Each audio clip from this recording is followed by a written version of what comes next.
Je crois que vous avez les mêmes attentes que moi aujourd'hui, de passer un moment inoubliable à la table du Seigneur. Et un bon adventiste, on rêve toujours quand nous sommes ici de vivre la communion parfaite avec Dieu pendant ces moments. Mais je me pose la question, comment nous pouvons accéder à ça? Parce qu'avoir la communion parfaite avec Dieu, c'est de partir d'ici avec ces paroles que vous venez d'entendre de la Bible. Ta foi t'a sauvé, va en paix. J'aimerais qu'à la fin de cette scène, on peut avoir dans notre cœur ce témoignage de la part de Dieu que nous sommes partis d'ici, pas seulement pardonnés, mais qu'on part d'ici en tant que personne sauvée. Mais comment nous pouvons arriver là-bas? Vous avez entendu le texte. Bon, c'est une histoire qui est très connue dans la Bible parce qu'elle se trouve dans plusieurs évangiles. Elle n'est pas seulement dans l'évangile de Luc. Je vous suggère aussi de regarder dans vos Bibles, pendant cette prédication aussi, Jean chapitre 12, les versets 1 à 8. Et vous avez ici plusieurs détails. Apparemment, le repas où Jésus se trouvait, c'était un repas de reconnaissance. Un repas qui a été donné par un pharisien. Si vous lisez bien les évangiles, vous voyez que c'est le premier et le dernier pharisien qui a le courage d'inviter Jésus à sa table. D'habitude, Jésus mange avec les collecteurs des taxes, en compagnie des femmes pécheresses ou des femmes émancipées, avec des disciples qui ne lavent jamais les mains. Donc, il est dans une mauvaise compagnie chaque fois. Et les pharisiens lui reprochent ça. Mais cette fois, il est là avec des pharisiens à la table d'un pharisien.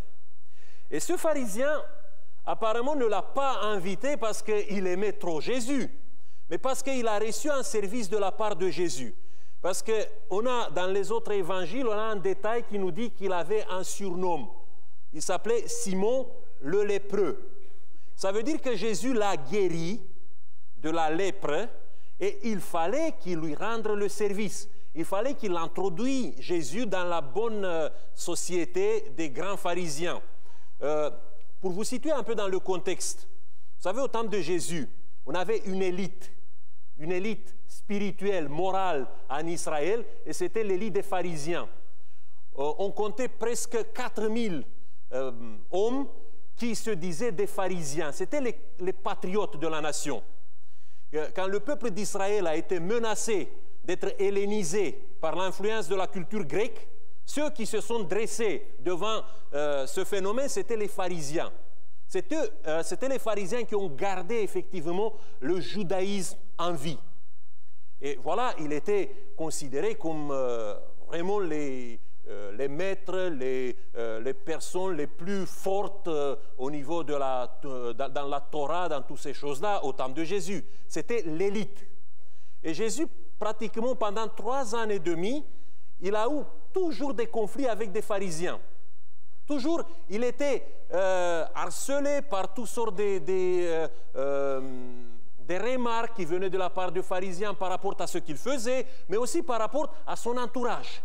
À son entourage, il n'était pas le bon entourage. Et voilà, Simon vient maintenant lui rendre un service. L'inviter chez lui. Parce que le service que Jésus lui a rendu, c'est effectivement un très grand service. Situez-vous un peu dans le contexte du 1er siècle. Vous savez, la lèpre, c'était la maladie qui te sépare de la famille. Quand quelqu'un était déclaré lépreux, il était sorti de sa famille, de son village, il était totalement isolé et on avait pratiquement 2 ceintures de sécurité entre la Judée et la Samarie et entre la Samarie et la Galilée. Et là, dans un territoire, en sorte de no man's land, c'était un territoire qui n'était pas conduit avec les lois normales. Là se trouvait l'endroit où on séparait, on envoyait les lépreux. Apparemment, Simon a été rencontré dans un territoire comme ça. Il a été guéri et il est revenu dans sa famille. Et la lèpre, au 1er siècle, était considérée en Israël, mais pas seulement en Israël. Partout dans le monde antique, la lèpre était le signe de la malédiction de Dieu. C'était terrible pour un pharisien qui, toute sa vie, a respecté les lois de la pureté, qui, toute sa vie, a respecté toute la casuistique, que toute sa vie a été quelqu'un qui a écouté la loi. Être touché par la lèpre, pour les autres, c'était quelqu'un qui a été maudit par Dieu, qui a été puni par Dieu. Et pour un pharisien, c'était difficile à vivre avec ça. Et voilà, Jésus lui a fait le plus grand service du monde parce qu'il est venu dans sa famille, mais surtout, il est redevenu le pharisien d'avant. Il est respecté, il est considéré comme ça dans son groupe et il est considéré vraiment comme quelqu'un qui a été pardonné par Dieu. Et Jésus se trouve à sa table. Et la table que Simon a préparée pour Jésus, je crois que c'était le repas parfait. Parce qu'il a voulu effectivement rendre à Jésus un service à l'auteur de ce que Jésus a fait pour lui. Mais qu'est-ce que c'est un repas parfait? Regardez qu'est-ce qui se passe là-bas. Un repas parfait, c'est d'abord la nourriture. On est dans le 1er siècle, la plupart des gens, vous devez savoir qu'ils ne mangent pas leur faim. Il y a, pour un homme, pour quelqu'un qui est dans la classe des pauvres, qui est la classe la plus forte à ce temps-là, pour quelqu'un comme ça, bon, c'était peut-être 2 repas par jour, et parfois un seul repas par jour. Les gens avaient toujours faim. Vous vous rappelez quand il était dans le désert avec Jésus, et Jésus a demandé, qu'est-ce que vous avez? Est-ce qu'il y a quelqu'un qui a quelque chose à manger? Il y a un garçon qui est venu avec des pains et du poisson qui séchait. C'est tout. On n'avait pas de la nourriture abondante comme aujourd'hui. Je sais que vous avez à la maison aujourd'hui à midi une nourriture qui est diversifiée. Au 1er siècle, on n'avait pas ça.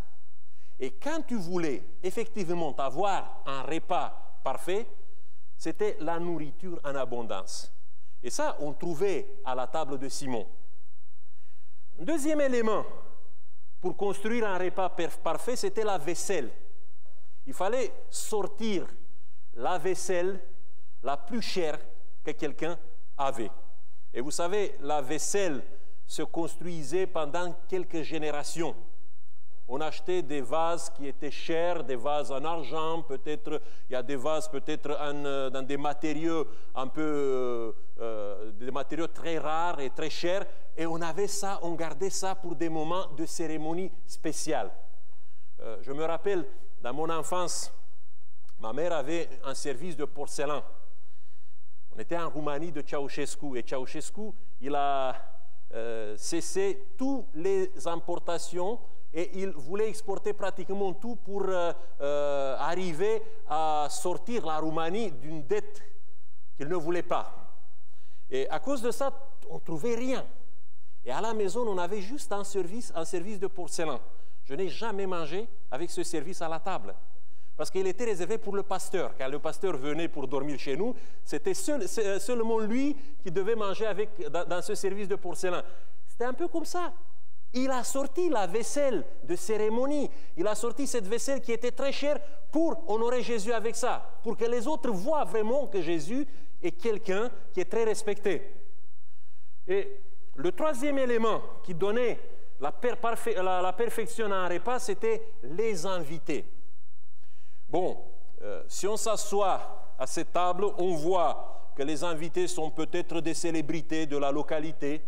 Il y a peut-être des docteurs de la loi qui ont été invités pour s'asseoir avec Jésus à la table. Et surtout, Jean nous dit que c'était la star du jour. Un certain Lazare qui a passé pratiquement 4 jours dans le tombeau. Et maintenant, il est là. Il est à la table, assis à côté de Jésus. Voilà le repas parfait. Et si on considère ce qui se passe ici, on peut dire qu'à chaque Saint-Seine, on a le repas parfait. Parce que vous avez ici la nourriture spéciale. Je crois que c'est une nourriture que vous ne mangez pas tous les jours. Le pain sans levain, est-ce que vous avez l'habitude de préparer chez vous? Non, Ici, à la Sainte-Seine qu'on a ça. Après, il y a le vin ici. Après, il y a les vases d'honneur. On sort pratiquement les choses les plus chères qu'on a dans l'église pour les mettre sur la table. Il y a, dans certaines églises, je peux vous dire, il y a un investissement vraiment très cher pour avoir les meilleurs, effectivement, la meilleure vaisselle pour la Sainte-Seine. Et les participants. Qui participe à la Sainte-Seine d'habitude? Ce sont les membres de l'église. Ce sont des gens qui sont bien ancrés dans leur foi. Si quelqu'un se sent trop pécheur aujourd'hui, je crois qu'il a pris déjà la décision dans son cœur de ne participer pas à la Sainte-Seine. Parce qu'on a été toujours éduqués comme ça. De venir à la table du Seigneur dans la meilleure disposition. Il faut faire une belle préparation avant, pendant une semaine ou 2 semaines, je ne sais pas. Chacun a sa manière de se préparer pour la Sainte-Seine. Je vous rappelle aussi que dans mon enfance, dans mon église, on avait pratiquement une liste avec toutes sortes de traditions qu'on devait respecter.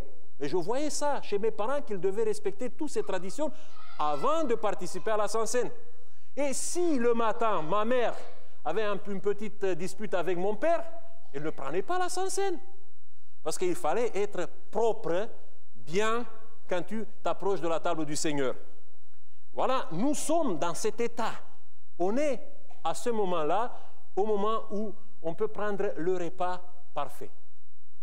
Mais, si vous suivez l'histoire de la Bible, voilà, le repas est gâché. Et gâché par une intrusion inattendue. Il y a une femme qui entre dans la pièce où se trouvent seulement des hommes pieux, et ça c'est un scandale. Si vous allez maintenant dans l'Orient, dans les communautés traditionnelles, vous voyez que c'est la même chose. J'ai mangé il y a quelques années, 2 années, dans une maison des Palestiniens, des Arabes palestiniens, et je peux vous dire qu'on était servi à la table par des femmes de la maison, mais jamais une femme de la maison ne venait pour manger avec nous à la table. C'était une tradition. Les hommes mangent séparés, les femmes mangent de leur côté. Et c'était ça. Et quand vous voyez une femme qui entre dans la pièce et qui commence à s'asseoir, qui vient dans cette compagnie des hommes, je m'imagine qu'immédiatement, la conversation s'arrête. Ce n'est pas possible. C'est un scandale. Quelqu'un doit la sortir. Qu'est-ce qu'elle cherche là-bas? Et en plus de ça, c'est pire qu'une femme. Le texte nous dit que c'était une femme pécheresse. C'était une sorte d'euphémisme. C'était une prostituée, en fait. C'était une malheureuse qui vendait pratiquement son corps pour quelques sous. Et cette femme vient là, en compagnie des docteurs de la loi, en compagnie des pharisiens, en compagnie de Jésus, de ses disciples. C'est un scandale. Le repas est en train maintenant de tourner dans un cauchemar. Qui va résoudre ce problème et comment on va résoudre ça? Surtout que le plus grand cauchemar pour un pharisien à ce temps-là, c'est de manger comme une personne impure. Vous savez, les pharisiens ont reproché aux disciples à un moment donné qu'ils ne faisaient pas le geste rituel de laver les mains. Ce n'était pas par hygiène, ça. C'était juste un geste de purification rituelle. Et dans la mentalité du temple, on croyait que si tu n'as pas fait le geste rituel, même si tu manges des salades, si tu touches comme un impur les salades que tu manges, c'est comme tu as mangé du cochon. Et voilà, cette femme vient, elle est impure, c'est une femme pécheresse, et elle touche Jésus. Et Jésus continue à manger. Comment vous regardez ça? Jésus, peut-être il mange, je ne sais pas, du pain, peut-être il mange salade verte, ou je ne sais pas qu'est-ce qu'il mangeait. Mais il continue de manger sans avoir aucune réaction. Pour les autres, c'est terrible. C'est terrible. Pour nous, aujourd'hui, peut-être on sourit. Mais si vous étiez au 1er siècle, je peux vous dire que c'était le plus grand cauchemar que vous avez vu dans votre vie. Et elle ne se limite pas à ça. Parce qu'elle a une gestuelle de folle, de femme folle. Regardez qu'est-ce qu'elle fait. D'abord, elle a une vase d'essence de narde qui a coûté 300 deniers. C'est un trésor. Avec ça, elle peut se permettre d'ouvrir une boutique avec une sorte de Sephora, comme ça, pour vendre des parfums pour les gens. D'abord, la vase est chère, mais le contenu aussi, il est cher. Et cette femme brise la vase et répand tout le contenu. Je crois que Simone a dû attendre quelques semaines, peut-être quelques mois, pour sortir l'odeur de ce nard de sa maison. Ça ne se fait pas comme ça. Ça, c'est quelque chose, c'est une folie de voir quelqu'un se comporter de cette manière. Plus que ça, elle prend ses cheveux et elle commence à essuyer les pieds de Jésus. Dans un contexte oriental, une femme ne montre jamais ses cheveux.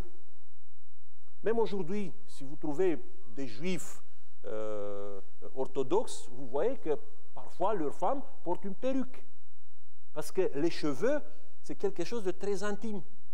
Ça, il faut montrer seulement à ton mari, mais pas à tout le monde.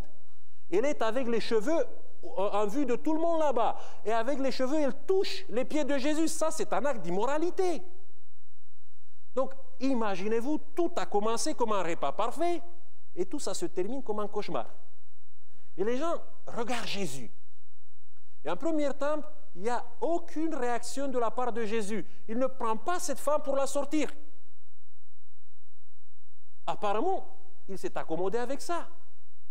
Et dans leur tête, les pensées commencent à se développer. D'abord, on a les pensées de Simone et des pharisiens qui disent « Certainement, Jésus n'est pas un prophète. » Parce que s'il était un prophète, il savait qui est cette femme.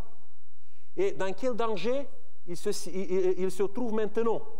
Mais parce qu'il n'a aucune réaction, ça veut dire que Jésus n'est pas un bon prophète. Après, vous avez les disciples de Jésus. Eux, ils pensent à une autre chose.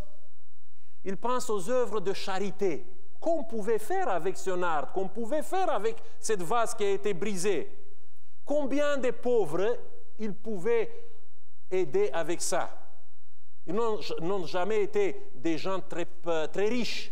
Mais s'il avait 300 deniers pour aider, voilà quelle publicité il pouvait faire à Jésus, à son royaume. Comment il pouvait présenter Jésus comme un bienfaiteur. Et maintenant, tout ça a été totalement gaspillé par cette folle.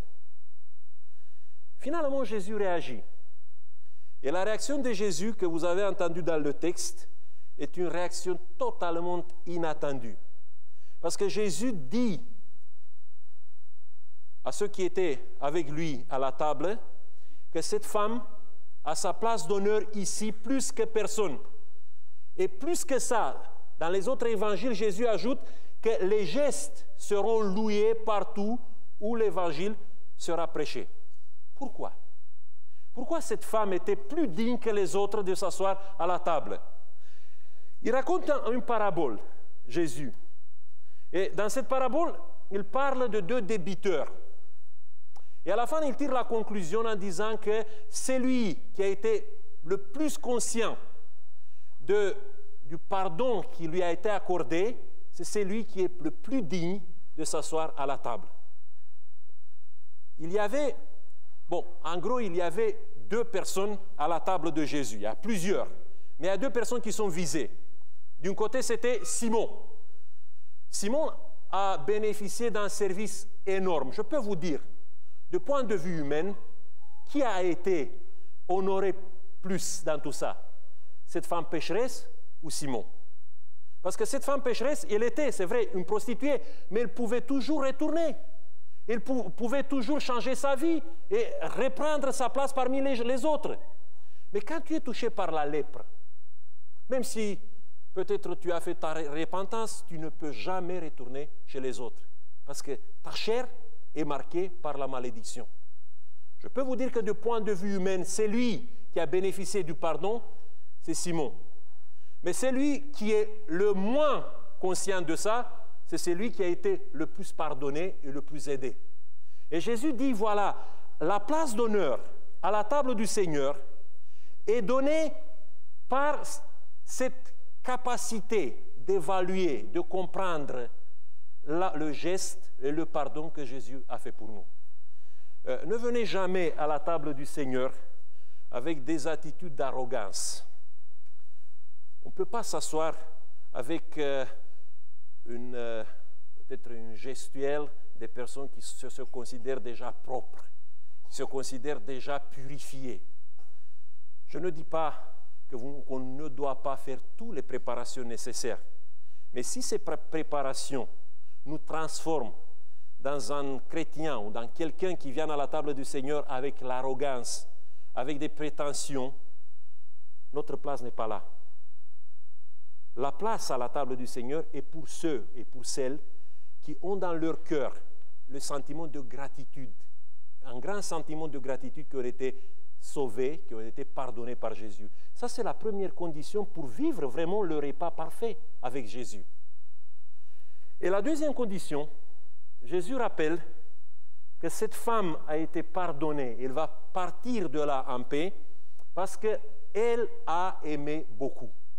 Elle a compris que l'élément principal de la vie d'un chrétien, c'est l'amour. On parle de la croissance spirituelle d'un chrétien. Mais vous devez savoir une chose, que la croissance spirituelle d'un chrétien ne se mesure pas avec les disciplines personnelles, individualistes qu'on a acquis dans la vie.